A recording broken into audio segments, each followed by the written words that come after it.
The unflattering details of a rapidly deteriorating relationship between the president and the Senate Majority Leader spilled out into the open this month. An angry phone call that devolved into a screaming match, a refusal to speak to one another since that heated conversation, and a steady exchange of hardly subtle snubs.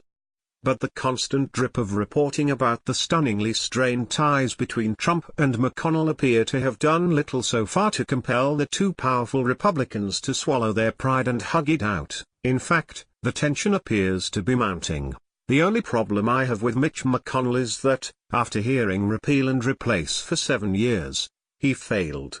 Trump wrote, a reference to a Senate's failure to pass an Obamacare repeal legislation last month. That should never have happened. The Twitter rebuke made for a particularly awkward scene, as McConnell was being watched closely as he spoke at a breakfast event at his home state of Kentucky. The veteran senator praised Trump in his remarks for rolling back Obama-era regulations and picking Neil Gorsuch as the most recent Supreme Court justice, while hinting that he was a little concerned about the Trump administration's rhetoric about trade. The escalation of the drama Thursday came the day after both the White House and McConnell's office were forced to release respective statements emphasizing their commitment to shared legislative goals as media reports swirled of an increasingly toxic Trump-McConnell relationship. White House Press Secretary Sarah Huckabee Sanders said Thursday afternoon that Trump's relationship to GOP leaders is fine. I think the relationships are fine. Certainly I think there are going to be some policy differences, but there are also a lot of shared goals, Huckabee Sanders said at the White House briefing. Meanwhile, the duo has no plans to meet until at least the first week of September when Congress returns from summer recess, a senior White House official told CNN. Perhaps in a nod at the now infamous profanity-laced phone call that Trump and McConnell had earlier this month about efforts to repeal Obamacare, that official noted, there were conversations about having calls on several items, but I think we felt it would be better to do it in person. All of this as Republicans in Washington worried about the party's agenda for the rest of the year, and reeling from the dramatic worsening of the two men's relationship. For the better part of this year, Trump and McConnell appeared to maintain a relatively cordial working alliance. Buoyed by the Republican Party's control of the House, the Senate and the White House, Trump kicked off his first term with a healthy dose of optimism that the GOP could quickly tackle its most urgent legislative priorities and score major political wins, but the item at the top of that list, repealing Obamacare, proved much harder than Republican leaders, especially the president himself, could have expected. The painful months-long efforts to deliver on the party's promise to gut the Affordable Care Act ultimately ended in spectacular defeat, when 3 Republican senators defied McConnell and Trump last month by voting no.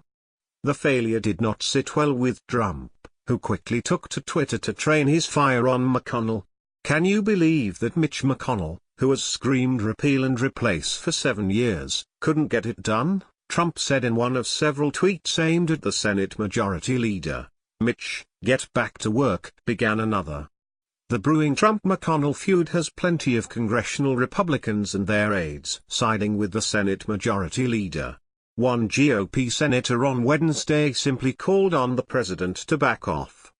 Trump's attacks against members of his own party, widely panned comments about the recent violence in Charlottesville, Virginia, Twitter tirades and threats to shut down the government are all causing major distractions for the party as it hopes to move forward with an ambitious fall agenda that includes big-ticket items like tax reform, said that senator, who declined to speak on the record to candidly discuss Trump. I think it has the effect of really bringing the members behind McConnell, the senator said. This member-specific focus is not helpful. A GOP Senate aide said bluntly that Trump's slams against Republican members of Congress only make the task of advancing the party's agenda more difficult. Not impossible, but much harder when you have a president who is working against us rather than with us, the aide said. It's a shame. Every Republican wants this president to succeed, and are desperately trying to assist him. But he can't help but indulge his own self-destructive habits. I think the president feels that that's a strategy that works for him. I would just say that I think it's important that we all stay unified as Republicans to complete our agenda, Ryan said. Those two gentlemen are people I respect, know, like and are friends with, and we disagree on certain issues.